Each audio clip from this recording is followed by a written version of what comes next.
इस तरह का किहड़ा तुसीं जुल्म कर दिता कि पुलिस प्रशासन इस तरीके दे नाल दिन दे चढ़ाओ दे नाल ही तुहाडी गिरफ्तारी करन आ गया कि असी पीसफुली जो भी हैगा कर रहे हैं। मोर्चा भी साडा लग्या होया, बंदी ਸਿੰਘਾਂ ਦੀ रिहाई है, वो भी असी पीसफुली गल कर रहे हैं। तो इस तरीके दे नाल मेरे घर नूं पुलिस वालों एडी जिहड़ी धाड़वियां दी फौज लिया के 4-5 गड्डियां ते घेरा पाया गया। इत्थों तक कि साडा परिवार तक ही पूरा साडा महल्ला ही डरात्या उन्होंने। ज़्यादा नहीं तो 30 तो 35 ਜਿਹੜੇ ਮੁਲਾਜ਼ਮ ਸੀਗੇ ਉਹਨਾਂ ਨੇ ਘਰ ਨੂੰ ਘੇਰਾ ਪਾਇਆ। ਕੁਝ ਕੁ ਮੁਲਾਜ਼ਮ ਉੱਤੇ ਆਏ ਨੇ, ਬਾਕੀ ਥੱਲੇ ਖੜੇ ਰਹੇ ਨੇ ਗਲੀਏ ਦੇ ਵਿੱਚ। ਪਿਛਲੇ ਪਾਸੇ ਵੀ ਉਹਨਾਂ ਨੇ ਘੇਰਾ ਪਾਇਆ ਰੱਖਿਆ ਤੇ ਉਹ ਥਾਣੇਦਾਰ ਕਹਿਣ ਲੱਗਿਆ ਕਿ ਤੁਹਾਡੀ ਪੁੱਛਗਿੱਛ ਕਰਨੀ ਹੈ। ਮੈਂ ਕਿਹਾ ਪੁੱਛਗਿੱਛ ਕਰਨੀ, ਮੈਂ ਥਾਣੇ ਆ ਜਾਵਾਂਗਾ, ਖੁਦ ਆ ਜਾਵਾਂਗਾ ਆਪਣੇ ਆਪ।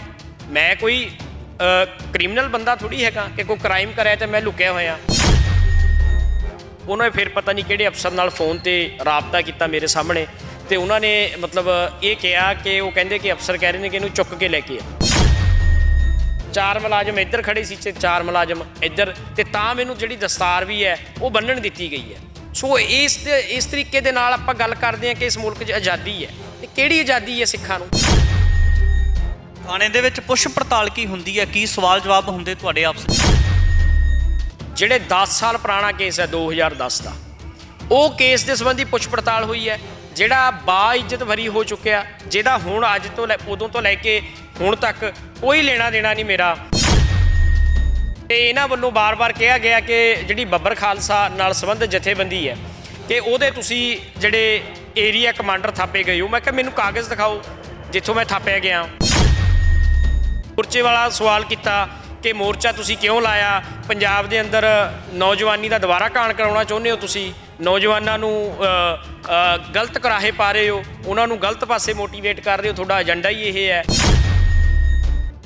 TV 84 ਦੇ ਨਾਲ ਜੁੜੇ ਹੋ, ਮੈਂ ਰਜਿੰਦਰ ਸਿੰਘ ਸਬਰਾਜ। ਦੇ ਗੱਲ ਕੀਤੀ ਜਾਵੇ ਤਾਂ ਮੌਜੂਦਾ ਸਮੇਂ ਦੇ ਵਿੱਚ ਜਿਹੜੇ ਖਾਸ ਕਰ ਸਿੱਖਾਂ ਦੇ ਮਸਲਿਆਂ ਨੂੰ ਦਰਪੇਸ਼ ਦੱਸ ਕੇ ਖਾਸ ਕਰ ਵਿਚਰਦੇ ਨਜ਼ਰ ਆਉਂਦੇ ਨੇ, ਤਾਂ ਉਹਨਾਂ ਨੂੰ ਲੈ ਕੇ ਕਿਤੇ ਨਾ ਕਿਤੇ ਪੁਲਿਸ ਪ੍ਰਸ਼ਾਸਨ ਦੇ ਵੱਲੋਂ ਵੀ ਸਖਤ ਜਿਹੜੀ ਕਾਰਵਾਈ ਕੀਤੀ ਜਾ ਰਹੀ ਹੈ, ਉਹਨਾਂ ਦੇ ਉੱਪਰ ਸਖਤੀ ਵਰਤਦੇ ਹੋਏ ਤਸਵੀਰਾਂ ਵੀ ਵਾਇਰਲ ਪਿਛਲੇ ਦਿਨਾਂ ਦੇ ਵਿੱਚ ਆਈਆਂ ਸੀ ਕਿ ਕਿਸ ਤਰੀਕੇ ਦੇ ਨਾਲ ਸਿੱਖ ਕਾਰਕੁਨ ਜਸਵਿੰਦਰ ਸਿੰਘ ਰਾਜਪੁਰਾ ਨੂੰ ਉਹਨਾਂ ਦੇ ਘਰ ਤੋਂ ਗ੍ਰਿਫਤਾਰ ਕੀਤਾ ਜਾਂਦਾ ਹੈ। ਤੇ ਲੋਕਾਂ ਦੇ ਮਨਾਂ ਦੇ ਵਿੱਚ ਵੱਡੇ ਸਵਾਲ ਵੀ ਸੀ ਕਿ ਆਖਰ ਰਾਜਪੁਰਾ ਨੂੰ ਘਰ ਦੇ ਵਿੱਚੋਂ ਗ੍ਰਿਫਤਾਰ ਇਸ ਤਰੀਕੇ ਦੇ ਨਾਲ ਕਰਨ ਦਾ ਪੁਲਿਸ ਪ੍ਰਸ਼ਾਸਨ ਦਾ ਕਾਰਨ ਕੀ ਸੀ, ਕਿਉਂ ਗ੍ਰਿਫਤਾਰ ਕੀਤਾ ਗਿਆ?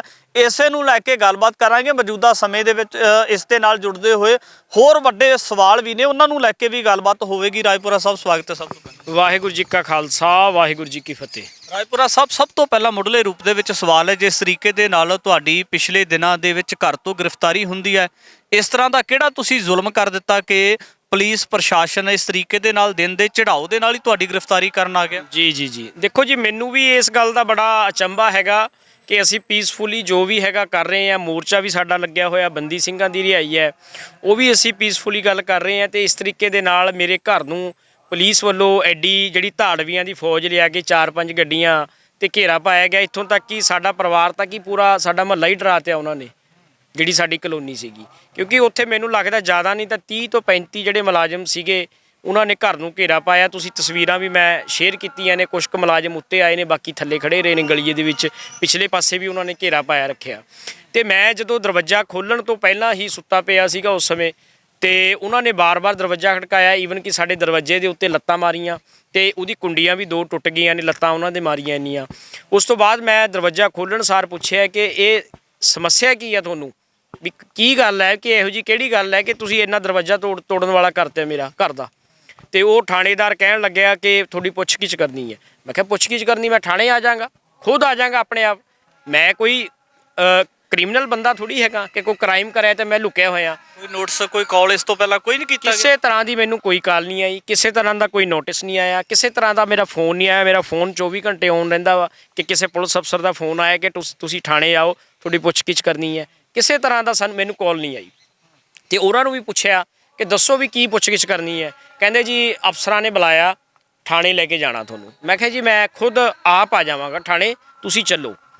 ਉਹ ਕਹਿੰਦੇ ਨਹੀਂ ਜੀ, ਅਫਸਰਾਂ ਦਾ ਸਾਡਾ ਉਹਨਾਂ ਨੇ ਫਿਰ ਪਤਾ ਨਹੀਂ ਕਿਹੜੇ ਅਫਸਰ ਨਾਲ ਫੋਨ ਤੇ ਰਾਬਤਾ ਕੀਤਾ ਮੇਰੇ ਸਾਹਮਣੇ। ਤੇ ਉਹਨਾਂ ਨੇ ਮਤਲਬ ਇਹ ਕਿਹਾ ਕਿ ਉਹ ਕਹਿੰਦੇ ਕਿ ਅਫਸਰ ਕਹਿ ਰਹੇ ਨੇ ਕਿ ਇਹਨੂੰ ਚੁੱਕ ਕੇ ਲੈ ਕੇ ਆਓ।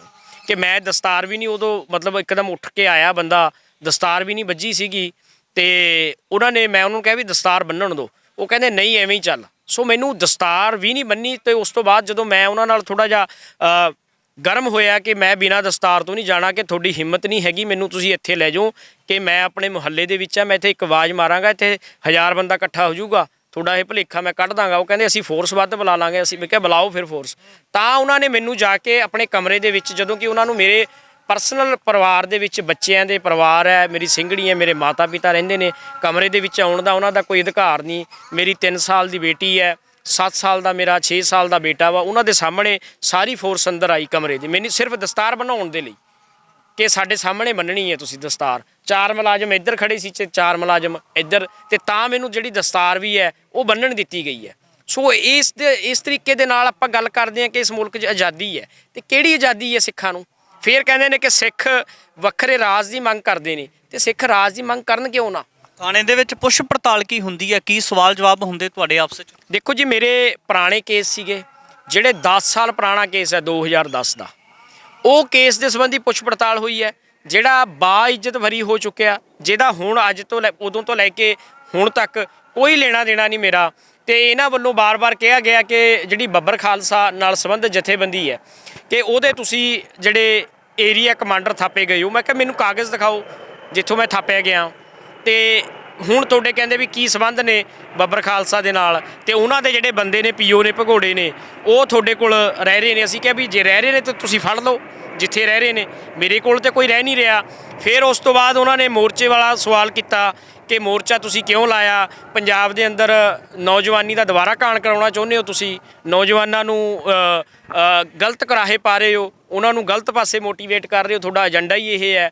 ਤੇ ਉਸ ਤੋਂ ਬਾਅਦ ਫਿਰ ਅਯੋਧਿਆ, ਜਿਹੜਾ ਮੈਂ ਥੋੜ੍ਹੇ ਦਿਨ ਪਹਿਲਾਂ ਇੰਟਰਵਿਊ ਦਿੱਤੀ ਸੀਗੀ ਅਯੋਧਿਆ ਦੇ ਸੰਬੰਧੀ, ਉਹਦਾ ਉਹਨਾਂ ਨੇ ਸਵਾਲ ਕੀਤਾ ਕਿ ਤੁਸੀਂ 2 ਫਿਰਕਿਆਂ ਦੇ ਵਿੱਚ ਲੜਾਈ ਪਾਉਣਾ ਚਾਹੁੰਦੇ ਹੋ। ਮੈਂ ਕਿਹਾ ਹੱਦ ਹੋ ਗਈ ਹੈ। ਮੇਰੀ ਇੰਟਰਵਿਊ ਸੁਣੋ ਤੁਸੀਂ, ਉਹਦੇ ਵਿੱਚ ਇੱਕ ਵੀ ਸ਼ਬਦ ਕਿਸੇ ਵੀ ਭਾਈਚਾਰੇ ਦੇ ਖਿਲਾਫ ਹੋਵੇ ਤੇ ਤੁਸੀਂ ਦੱਸੋ। ਤੇ ਮੇਰਾ ਜਿਹੜਾ ਕਸੂਰ ਕੀ ਸੀ, ਸਿਰਫ ਇਹ ਸੀ ਮੈਂ ਰਾਮ ਦੀ ਡੈਫੀਨੇਸ਼ਨ ਦਿੱਤੀ ਹੈ ਕਿ ਸਾਡੇ ਵਾਲਾ ਰਾਮ ਕੌਣ ਹੈ ਤੇ ਭਗਵਾਨ ਰਾਮ ਜੀ ਕੌਣ ਨੇ। ਉਹਦੇ 'ਚ ਇਹੀ ਦੱਸਿਆ ਕਿ ਏਕ ਰਾਮ ਦਸ਼ਰਥ ਕਾ ਬੇਟਾ, ਏਕ ਰਾਮ ਘਟ ਘਟ ਮੇ ਲੇਟਾ, ਕਿ ਜਿਹੜਾ ਇੱਕ ਬੰਦਾ ਏ, ਇਨਸਾਨ ਹੈ, ਹੁਣ ਤੁਹਾਡੇ ਅੰਦਰ ਹੈ, ਉਹ ਕਿਵੇਂ ਆ ਜਾਊਗਾ? ਇੱਕ ਪਰਮਾਤਮਾ ਹੀ ਹੈ ਜਿਹੜਾ ਹਰ ਹਿਰਦੇ ਦੇ ਵਿੱਚ ਆ ਸਕਦਾ, ਹਰ ਜ਼ਿਹਨ ਦੇ ਵਿੱਚ ਆ ਸਕਦਾ, ਹਰ ਦਿਮਾਗ ਦੇ ਵਿੱਚ ਆ ਸਕਦਾ, ਕਣ ਕਣ ਦੇ ਵਿੱਚ ਆ ਸਕਦਾ, ਉਹ ਬੰਦਾ ਕਿੱਦਾਂ ਹੋ ਸਕਦਾ? ਸੋ ਸਾਡੀ ਗੁਰਬਾਣੀ ਦੇ ਵਿੱਚ ਉਸ ਰਾਮ ਦੀ ਗੱਲ ਕੀਤੀ ਹੈ, ਤੇ ਮੈਂ ਉਹਨਾਂ ਨੂੰ ਇਸ ਗੱਲ ਦਾ, ਗੁਰਬਾਣੀ ਰਾਹੀਂ ਮੇਰਾ ਸਵਾਲ ਸੀਗਾ ਤੇ ਉਹਨਾਂ ਦਾ, ਤੇ ਗੁਰਬਾਣੀ ਰਾਹੀਂ ਮੈਂ ਜਵਾਬ ਦਿੱਤਾ ਉਹਨਾਂ ਨੂੰ ਕਿ ਮੇਰੇ ਵੱਲੋਂ ਤੇ ਕੋਈ ਗੱਲ ਨਹੀਂ ਹੈਗੀ।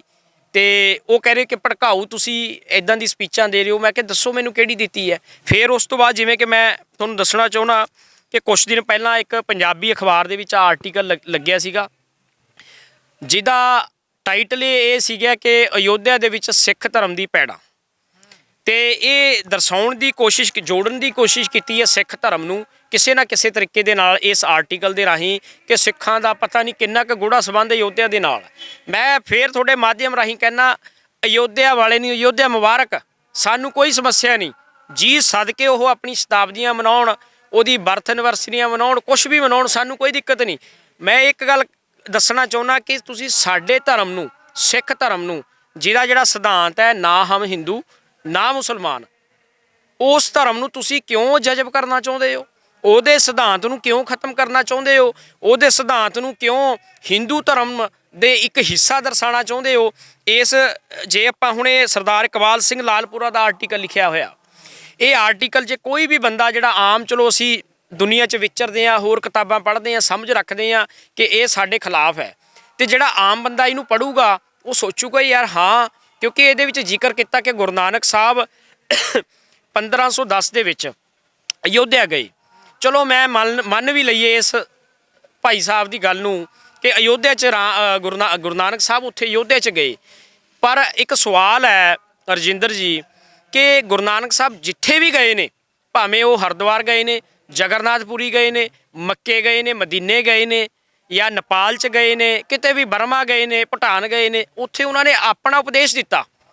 ਇਹ ਜਨਾਬ ਗੱਲ ਕਰ ਰਹੇ ਨੇ ਕਿ ਭਾਈ ਧੰਨਾ ਸਿੰਘ ਪਟਿਆਲਵੀ ਦੀ ਕਿਤਾਬ 'ਚ ਲਿਖਿਆ ਕਿ ਗੁਰੂ ਨਾਨਕ ਸਾਹਿਬ ਉੱਥੇ 1510 'ਚ ਗਏ ਨੇ, ਤੇ ਸਿੱਖਾਂ ਦੇ 9 ਗੁਰਦੁਆਰੇ ਨੇ, ਇੱਕ ਗੁਰੂ ਨਾਨਕ ਸਾਹਿਬ ਦਾ, ਇੱਕ ਦਸਮ ਪਾਤਸ਼ਾਹ ਦਾ, ਸ਼ਾਇਦ 9ਵੇਂ ਪਾਤਸ਼ਾਹ ਦਾ ਵੀ ਜ਼ਿਕਰ ਕਰਦੇ ਨੇ। ਚਲੋ ਮੈਂ ਮੰਨ ਲੈਂਦਾ ਕਿ ਉਹ ਗਏ ਹੋਣਗੇ, ਪਰ ਕੀ ਉਹਨਾਂ ਨੇ ਜਿਹੜਾ ਸਿਧਾਂਤ ਦਿੱਤਾ ਉਹ ਕਿਉਂ ਨਹੀਂ ਦੱਸਦੇ ਤੁਸੀਂ?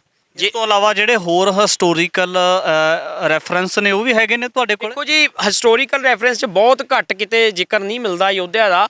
ਸੋ ਕੁਛ ਕੁ ਜਿਹੜੇ ਭਗਵੇਵਾਦੀ ਹਿਸਟੋਰੀਅਨ ਨੇ ਉਹਨਾਂ ਨੇ ਜ਼ਿਕਰ, ਮੈਂ ਚਲੋ ਫਿਰ ਵੀ ਕਹਿਣਾ, ਮੰਨ ਲਓ ਗਏ ਵੀ ਨੇ, ਹੁਣ ਹਰਿਦੁਆਰ ਗਏ ਨੇ, ਤੁਸੀਂ ਹਰਿਦੁਆਰ ਦੀ ਗੱਲ ਕਿਉਂ ਨਹੀਂ ਕੀਤੀ? ਹਰਿਦੁਆਰ ਜਿਹੜਾ ਸਾਡਾ ਗਿਆਨ ਗੋਦੀ ਗੁਰਦੁਆਰਾ ਢਾਤਿਆ, ਜਿੱਥੇ ਉਪਦੇਸ਼ ਦਿੱਤਾ ਸੀਗਾ ਕਿ ਸੂਰਜ ਨੂੰ ਪਾਣੀ ਦੇਣ ਦਾ ਕੋਈ ਫਾਇਦਾ ਨਹੀਂ, ਤੇ ਇੱਥੇ ਵੀ ਜੇ ਮੰਨ ਲਓ ਗੁਰੂ ਨਾਨਕ ਸਾਹਿਬ ਅਯੋਧਿਆ ਗਏ ਨੇ, ਕੋਈ ਤਾਂ ਕਨਸੈਪਟ ਦਿੱਤਾ ਨਾ, ਕੋਈ ਉਪਦੇਸ਼ ਤਾਂ ਦਿੱਤਾ ਹੋਣਾ ਨਾ, ਉਹਦਾ ਜ਼ਿਕਰ ਨਹੀਂ। ਸਿਰਫ ਇਹ ਸਾਬਤ ਕਰਨ ਲੱਗੇ ਨੇ ਕਿ ਗੁਰੂ ਨਾਨਕ ਸਾਹਿਬ ਗਏ ਨੇ। ਫਿਰ ਇਸ ਤਰੀਕੇ ਨਾਲ ਇਹਦੀ ਸ਼ਬਦਾਵਲੀ ਲਿਖੀ ਹੈ ਕਿ ਜਿਵੇਂ ਗੁਰੂ ਨਾਨਕ ਸਾਹਿਬ ਉਹਨੂੰ ਨਤਮਸਤਕ ਹੋਣ ਗਏ ਹੋਣ। ਰਾਏਪੁਰਾ ਸਾਹਿਬ, ਇਹਦੇ ਵਿੱਚ ਵੱਡਾ ਸਵਾਲ ਹੈ, ਜਿਸ ਤਰੀਕੇ ਦੇ ਨਾਲ ਤੁਸੀਂ ਸਵਾਲ ਉਠਾ ਰਹੇ ਹੋ ਹਿੰਦੂਤਵਾ ਲੋਕਾਂ ਦੇ ਉੱਪਰ, ਪਰ ਇਹ ਤੇ ਘੱਟ ਗਿਣਤੀ ਕਮਿਸ਼ਨ ਜਿਹੜੇ ਚੇਅਰਮੈਨ ਨੇ ਲਾਲਪੁਰਾ, ਇਹ ਤੇ ਉਹਨਾਂ ਦੇ ਨਾਲ ਸੰਬੰਧਿਤ ਨੇ, ਖਾਸ ਕਰ ਸਿੱਖ ਭਾਈਚਾਰੇ ਦੇ ਨਾਲ ਸੰਬੰਧਿਤ ਨੇ, ਪਰ ਇਹਨਾਂ ਦੇ ਵੱਲੋਂ ਹੀ ਇਸ ਤਰ੍ਹਾਂ ਦੇ ਸਵਾਲ ਕਿਉਂ ਉਠਾਏ ਜਾ ਰਹੇ?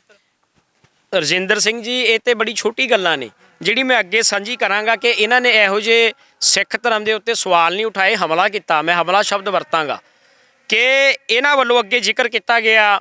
ਧੰਨਾ ਸਿੰਘ ਪਟਿਆਲਵੀ ਦੀ ਕਿਤਾਬ ਦਾ ਜ਼ਿਕਰ ਕਰਦੇ ਨੇ ਸਰਦਾਰ ਸਾਹਿਬ ਕਿ ਉਹਨਾਂ ਨੇ ਗੁਰੂ ਨਾਨਕ ਸਾਹਿਬ ਬਾਰੇ ਲਿਖਿਆ। ਮੈਂ ਇੱਕ ਗੱਲ ਕਹਿਣਾ, ਧੰਨਾ ਸਿੰਘ ਪਟਿਆਲਵੀ ਨੂੰ ਮੈਂ 10 ਵਾਰੀ ਪੜ੍ਹਿਆ, ਇੱਕ ਵਾਰੀ ਨਹੀਂ। ਉਹਨਾਂ ਦੀ ਇੱਕ ਪੇਜ ਦੇ ਉੱਤੇ ਉਹਨਾਂ ਦੀ ਸੇਮ ਕਿਤਾਬ 'ਚੋਂ ਜਿੱਥੋਂ ਇਹ ਹਵਾਲਾ ਲੈ ਰਹੇ ਨੇ, ਉੱਥੋਂ ਦਾ ਮੈਂ ਸਰਦਾਰ ਸਾਹਿਬ ਨੂੰ ਬੇਨਤੀ ਕਰਾਂਗਾ ਇਸ ਗੱਲ ਦਾ ਵੀ ਜ਼ਿਕਰ ਕਰ ਦਿਓ ਕਿ ਜਿੱਥੇ ਸਿੱਖਾਂ ਨੇ 17,000 ਪਾਕਿਸਤਾਨ 'ਚ ਸਥਾਨ ਹੈ, ਉਹ 17,000 ਕੁੜੀ ਛੜਾ ਕੇ ਲਿਆਂਦੀ ਸੀ ਸਿੱਖ ਕੌਮ ਨੇ, ਹਿੰਦੂਆਂ ਦੀਆਂ ਬਹੂ ਬੇਟੀਆਂ, ਤੇ ਉੱਥੇ ਗੁਰਦੁਆਰਾ ਸਾਹਿਬ ਸੀਗਾ। ਉਸ ਤੋਂ ਬਾਅਦ ਉਸ ਗੁਰਦੁਆਰਿਆਂ ਨੂੰ ਭਗਵਿਆਂ ਨੇ ਨੇਸ ਦੇ ਨਬੂਤ ਕਰਕੇ ਉੱਥੇ ਸ਼ਿਵਦਵਾਲਾ ਬਣਾ ਦਿਆ। ਇਸ ਗੱਲ ਦਾ ਕਿਉਂ ਨਹੀਂ ਜ਼ਿਕਰ ਕਰਦੇ? ਇਹਨਾਂ ਚੀਜ਼ਾਂ ਨੂੰ ਪਰਦੇ ਪਿੱਛੇ ਕਿਉਂ ਰੱਖਿਆ ਜਾ ਰਿਹਾ? ਸਵਾਲ ਇਹੀ ਹੈ, ਉਸੇ ਕਿਤਾਬ 'ਚ ਜ਼ਿਕਰ ਹੈ। ਇੱਕ ਪੱਖ ਸਾਡਾ ਦਿਖਾਇਆ ਜਾ ਰਿਹਾ, ਦੂਜਾ ਪੱਖ ਖੋਇਆ ਜਾ ਰਿਹਾ। ਸੋ ਇਹ ਵੱਡੇ ਸਵਾਲ ਨੇ। ਫਿਰ ਅੰਤ ਦੇ ਵਿੱਚ ਇਹਨਾਂ ਨੇ ਤਾਂ ਹੱਦੇ ਕਰਤੀ ਆਰਟੀਕਲ ਦੇ ਵਿੱਚ। ਇਹਨਾਂ ਨੇ ਲਿਖਿਆ ਕਿ ਜਿਵੇਂ ਇੱਕ ਧਾੜਵੀ ਅਹਿਮਦ ਸ਼ਾਹ ਅਬਦਾਲੀ ਸੀ, ਉਹਨੇ ਦਰਬਾਰ ਸਾਹਿਬ ਦੀ ਬੇਅਦਬੀ ਦਾ ਬਦਲਾ ਲਿਆ, ਸਿੱਖ ਕੌਮ ਨੇ ਜੱਸਾ ਸਿੰਘ ਦੀ ਅਗਵਾਈ ਦੇ ਵਿੱਚ, ਉਸੇ ਤਰੀਕੇ ਦੇ ਨਾਲ ਰਾਮ ਮੰਦਿਰ ਨੂੰ ਬਣਾਉਣ ਦਾ ਜਿਹੜਾ ਬਣਾਇਆ ਜਾਣਾ ਇਹ ਲੋਕ ਹਿੱਤ ਦੇ ਹੋਵੇਗਾ। ਇਹ ਸ਼ਬਦਾਂ ਦੇ ਹੇਰ ਫੇਰ ਦੇ ਨਾਲ ਇਨਡਾਇਰੈਕਟਲੀ ਇਹਨਾਂ ਵੱਲੋਂ ਅਯੋਧਿਆ ਨੂੰ ਦਰਬਾਰ ਸਾਹਿਬ ਦੀ ਬਰਾਬਰੀ ਦੇ ਨੇੜੇ ਦਰਸਾਉਣ ਦੀ ਕੋਸ਼ਿਸ਼ ਹੋ ਰਹੀ ਹੈ। ਇਹ ਬੜੀ ਮੰਦਭਾਗੀ ਗੱਲ ਹੈ। ਸਾਡੀ ਸਿੱਖ ਕੌਮ ਨੂੰ, ਜਿੰਨੇ ਵੀ ਸਾਡੇ ਵਿਦਵਾਨ ਸੱਜਣ ਨੇ, ਜਿੰਨੇ ਵੀ ਸਾਡੇ ਚੰਗੇ ਲਿਖਾਰੀ ਨੇ, ਪੰਥ ਦੀ ਪ੍ਰਸਤੀ ਕਰਦੇ ਨੇ, ਪੰਜਾਬ ਦੀ ਪ੍ਰਸਤੀ ਕਰਦੇ ਨੇ, ਉਹਨਾਂ ਨੂੰ ਇਹ ਗੱਲਾਂ ਰੱਖਣੀ ਪੈਣੀਆਂ ਨੇ ਕਿ ਕੱਲ੍ਹ ਨੂੰ ਸਾਡੇ ਦਰਬਾਰ ਸਾਹਿਬ ਜਿਹੜਾ ਸਾਡਾ ਜਾਨਾਂ ਤੋਂ ਪਿਆਰਾ ਹਰਿਮੰਦਰ ਸਾਹਿਬ ਹੈ, ਸਾਡਾ ਅਕਾਲ ਤਖਤ ਸਾਹਿਬ ਹੈ, ਕਿਤੇ ਨਾ ਕਿਤੇ ਉਹਦੇ ਬਰਾਬਰ ਤਾਂ ਨਹੀਂ ਇਹ ਲੈ ਕੇ ਜਾ ਰਹੇ। ਕਿਤੇ ਇਹੋ ਜਿਹੇ ਬੇਰੂਪੀਏ ਜਿਹੜੇ ਸਿੱਖ ਨੇ ਉਹਨਾਂ ਤੋਂ ਕੱਲ੍ਹ ਨੂੰ ਸਟੇਟਮੈਂਟ ਤਾਂ ਨਹੀਂ ਜਾਰੀ ਕਰਵਾਈਆਂ ਜਾਣਗੀਆਂ ਇਸ ਸੰਬੰਧ ਦੇ ਵਿੱਚ? ਰਾਏਪੁਰਾ ਸਾਹਿਬ, ਲਾਲਪੁਰੇ ਬਾਰੇ ਕਿਹਾ ਜਾਂਦਾ ਹੈ ਕਿ ਇਹ ਬਾਣੀ ਨਾਲ ਬੜੇ ਜੁੜੇ ਹੋਏ ਆ, ਬਾਣੀ ਬਹੁਤ ਪੜ੍ਹਦੇ ਨੇ, ਗੁਰੂ ਗ੍ਰੰਥ ਸਾਹਿਬ ਦਾ ਪ੍ਰਕਾਸ਼ਨ ਇਹਨਾਂ ਘਰ ਵਿੱਚ ਕੀਤਾ ਹੋਇਆ। ਕੀ ਲੱਗਦਾ ਕਿ ਅਜਿਹਾ ਮਨੁੱਖ ਜਿਹੜਾ ਆਪਣੇ ਆਪ ਦੇ ਵਿੱਚ ਦਾਅਵੇ ਕਰਦਾ ਕਿ ਮੈਂ ਬਾਣੀ ਬਹੁਤ ਪੜ੍ਹਦਾ ਹਾਂ ਜਾਂ ਗੁਰੂ ਸਾਹਿਬ ਦਾ ਪ੍ਰਕਾਸ਼ ਉਹਨਾਂ ਦੇ ਘਰ ਦੇ ਵਿੱਚ, ਫਿਰ ਅਜਿਹੇ ਸ਼ਖਸ ਦੀ ਵੀ ਕੋਈ ਇਸ ਤਰ੍ਹਾਂ ਦੀ ਮਨਸ਼ਾ ਹੋ ਸਕਦੀ ਹੈ ਜਿਹੜੇ ਸ਼ੰਕੇ ਤੁਸੀਂ ਉਠਾ ਰਹੇ ਹੋ? ਦੇਖੋ ਜੀ, ਕਿਸੇ ਵੀ ਇਨਸਾਨ ਦੀ ਜਿਹੜੀ ਪਹਿਚਾਣ ਹੈ ਉਹ ਦਿਖਾਵਿਆਂ ਨਾਲ ਨਹੀਂ ਹੁੰਦੀ। ਉਹਦੀ ਜੇ ਪਹਿਚਾਣ ਕਰਨੀ ਹੋਵੇ ਸਭ ਤੋਂ ਪਹਿਲਾਂ ਉਹਦੇ ਸ਼ਬਦਾਂ ਨਾਲ ਹੁੰਦੀ ਹੈ। ਤੇ ਇਹਦੇ ਜਿਹੜੇ ਹੱਥ ਲਿਖਤ ਸ਼ਬਦ ਨੇ ਮੈਂ ਲੈ ਕੇ ਆ ਰਿਹਾ। ਜੇ ਮੈਂ ਝੂਠੀ ਗੱਲ ਕਰ ਰਿਹਾ, ਇਕਬਾਲ ਸਿੰਘ ਲਾਲਪੁਰਾ ਸੈਂਟਰ ਦੇ ਵਜ਼ੀਰ ਨੇ, ਸਮਝ ਲਓ ਇੱਕ ਤਰ੍ਹਾਂ ਪੂਰੀ ਪਾਵਰ ਹੈ, ਉਹ ਮੇਰੇ ਤੇ ਕੇਸ ਕਰ ਸਕਦੇ ਨੇ। ਮੈਂ ਖੁੱਲ੍ਹਾ ਸੱਦਾ ਦੇਣਾ ਤੁਹਾਡੇ ਚੈਨਲ ਦੇ ਮਾਧਿਅਮ ਰਾਹੀਂ, ਜੇ ਮੇਰੀ ਇੱਕ ਵੀ ਗੱਲ ਝੂਠੀ ਇਹਦੇ ਵਿੱਚ ਲਿਖੀ ਹੋਈ ਹੈ ਕਿ ਕੋਈ ਝੂਠ ਬੋਲਿਆ ਤੇ ਉਹ ਕੇਸ ਕਰ ਸਕਦੇ ਨੇ। ਮੇਰਾ ਸਵਾਲ ਹੈ, ਉਹ ਅਯੋਧਿਆ ਦੀ ਗੱਲ ਤਾਂ ਕਰ ਰਹੇ ਨੇ ਗੁਰੂ ਨਾਨਕ ਸਾਹਿਬ ਨਾਲ, ਮੰਗੂ ਮੱਠ ਸਾਡਾ ਗੁਰੂ ਧਾਮ ਢਾਇਆ, ਉਹਦੀ ਗੱਲ ਕਿਉਂ ਨਹੀਂ ਕੀਤੀ ਗਈ? ਗਿਆਨ ਗੋਦੜੀ ਹਰਿਦੁਆਰ ਢਾਇਆ, ਉਹਦੀ ਗੱਲ ਕਿਉਂ ਨਹੀਂ ਕੀਤੀ ਗਈ? ਹਜ਼ਾਰਾਂ ਬੀਬੀਆਂ ਦਾ ਬਲਾਤਕਾਰ ਹੋਇਆ ਦਿੱਲੀ 'ਚ, ਤਾਂ ਇਹਨਾਂ ਨੇ ਜਿਹੜੇ ਭਗਵੇਵਾਦੀ ਲੋਕ ਸੀ ਉਹਦੀ ਗੱਲ ਕਿਉਂ ਨਹੀਂ ਕੀਤੀ ਗਈ? ਕੀ ਇਹਨਾਂ ਨੇ ਇਸ ਗੱਲ ਨੂੰ ਵੀ ਖੋਲ੍ਹਿਆ ਕਿ ਅਸਲ ਦੇ ਵਿੱਚ ਅਯੋਧਿਆ ਦੇ ਵਿੱਚ ਗੁਰੂ ਨਾਨਕ ਸਾਹਿਬ ਗਏ, ਉਹ ਕਿਸ ਮਕਸਦ ਵਾਸਤੇ ਗਏ? ਨਹੀਂ, ਉਹਨਾਂ ਨੇ ਸਿਰਫ ਇਹਨੂੰ ਇੱਕ ਪੱਖ ਤੇ ਜ਼ੋਰ ਲਾਇਆ ਕਿ ਅਯੋਧਿਆ 'ਚ ਸਾਨੂੰ ਜਾਣਾ ਚਾਹੀਦਾ। ਉੱਥੇ ਸਾਡੇ ਗੁਰੂ ਸਾਹਿਬਾਨ ਵੀ ਗਏ ਨੇ, ਉੱਥੇ ਸਾਡੇ ਗੁਰੂ ਨਾਨਕ ਸਾਹਿਬ ਵੀ ਗਏ ਨੇ, ਉੱਥੇ ਸਿੱਖਾਂ ਦੇ 9 ਗੁਰਦੁਆਰੇ ਨੇ। ਹੁਣ 9 ਗੁਰਦੁਆਰੇ ਅਯੋਧਿਆ ਲਈ ਗਏ ਸੀਗੇ ਬਣਨ, ਉੱਥੇ ਸਾਡੇ ਇਤਿਹਾਸਕ ਦਸਮ ਪਾਤਸ਼ਾਹ ਕੀ ਅਯੋਧਿਆ 'ਚ ਮੱਥਾ ਟੇਕਣ ਗਏ ਸੀਗੇ? ਸੋ ਇਸ ਤਰੀਕੇ ਦੀ ਪੇਸ਼ਕਾਰੀ। ਫਿਰ ਅੱਗੇ ਇਹਨਾਂ ਨੇ ਕਿਹਾ ਕਿ 1924 ਦੇ ਵਿੱਚ 1924 'ਚ ਅਲੀਗੜ੍ਹ 'ਚ ਕਦੇ 1924 ਤੋਂ ਲੈ ਕੇ 1934 ਤੱਕ ਕਦੇ ਵੀ ਅਲੀਗੜ੍ਹ ਦੇ ਇਲਾਕੇ 'ਚ ਰਾਮਲੀਲਾ ਨਹੀਂ ਹੋਈ। ਪਰ ਸਿੱਖਾਂ ਨੇ ਕਹਿੰਦੇ ਉੱਥੇ ਹਿੰਮਤ ਕੀਤੀ, ਵੱਡਾ 1000 ਨਿਹੰਗ ਸਿੰਘਾਂ ਨੇ ਕਾਫਲਾ ਬਣਾਇਆ ਤੇ ਉੱਥੇ ਰਾਮਲੀਲਾ ਕਰਵਾਤੀ। ਤੇ ਜੇ ਕਰਵਾਤੀ ਤੇ ਅਸੀਂ ਫਿਰ ਹਿੰਦੂ ਬਣ ਗਏ ਆ? ਇੱਦਾਂ ਦੇ ਅਸੀਂ ਇਹਨਾਂ ਦੀ ਬਹੂ ਬੇਟੀਆਂ ਦੀ ਵੀ ਰੱਖਿਆ ਕੀਤੀ ਹੈ। ਇਹਦਾ ਮਤਲਬ ਇਹ ਤਾਂ ਨਹੀਂ ਕਿ ਕੌਮ ਹੈ ਉਹ ਉਸ ਧਰਮ ਅਪਣਾ ਸੀ। ਤੇ ਤੁਸੀਂ ਤਾਂ ਸਗੋਂ ਸਾਡੇ ਰੀਣੀ ਹੋਣੇ ਚਾਹੀਦੇ ਹੋ। ਕਿ ਹਾਂ ਕਿ ਅਸੀਂ ਤੁਹਾਡੇ ਜਿਹੜੇ ਧਰਮ ਦੀਆਂ ਜਿਹੜੀਆਂ ਰਹੂ ਰੀਤੀਆਂ ਨੇ ਮਨੁੱਖਤਾ ਦੇ ਆਧਾਰ ਤੇ ਉਹਨਾਂ ਨੂੰ ਅਸੀਂ ਡਿਫੈਂਸ ਕੀਤਾ, ਉਹਨੂੰ ਬਚਾਇਆ, ਜ਼ੁਲਮ ਨਹੀਂ ਹੋਣ ਦਿੱਤਾ।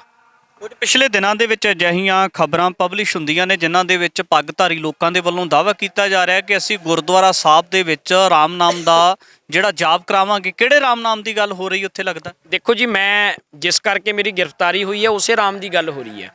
ਮੈਂ ਫੇਰ ਕਹਿਣਾ, ਰਾਮ ਜੀ ਸਤਿਕਾਰਯੋਗ ਨੇ ਹਿੰਦੂਆਂ ਲਈ, ਸਾਡੇ ਲਈ ਵੀ ਸਤਿਕਾਰਯੋਗ ਨੇ। ਮੈਂ ਸਤਿਕਾਰਯੋਗ ਸ਼ਬਦ ਵਰਤੂੰਗਾ, ਕੋਈ ਫਰਕ ਨਹੀਂ ਪੈਂਦਾ, ਪਰ ਮੈਂ ਇਹਦੇ ਅਰਥ ਜ਼ਰੂਰ ਕਰਾਂਗਾ ਨਾਲ ਕਿ ਏਕ ਰਾਮ ਦਸ਼ਰਥ ਕਾ ਬੇਟਾ, ਏਕ ਰਾਮ ਘਟ ਘਟ ਮੇ ਲੇਟਾ।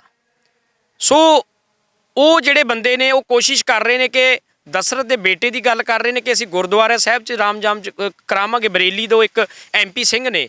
ਸੋ ਮੇਰਾ ਸਵਾਲ ਹੈ ਵੀ ਕਿੱਥੇ ਗਈ ਅਕਾਲ ਤਖਤ ਸਾਹਿਬ ਦੀ ਰਹਿਤ ਮਰਿਆਦਾ, ਕਿੱਥੇ ਗਿਆ ਸਾਡੇ ਗੁਰੂਆਂ ਦਾ ਸਿਧਾਂਤ ਕਿ ਗੁਰੂ ਗ੍ਰੰਥ ਸਾਹਿਬ ਦੀ ਹਜ਼ੂਰੀ ਦੇ ਵਿੱਚ ਕਿਸੇ ਹੋਰ ਬੰਦੇ ਦਾ, ਕਿਸੇ ਦੇਵੀ ਦੇਵਤਾ ਦਾ ਮਤਲਬ ਆਰਾਧਨਾ ਹੋ ਸਕਦੀ ਹੈ?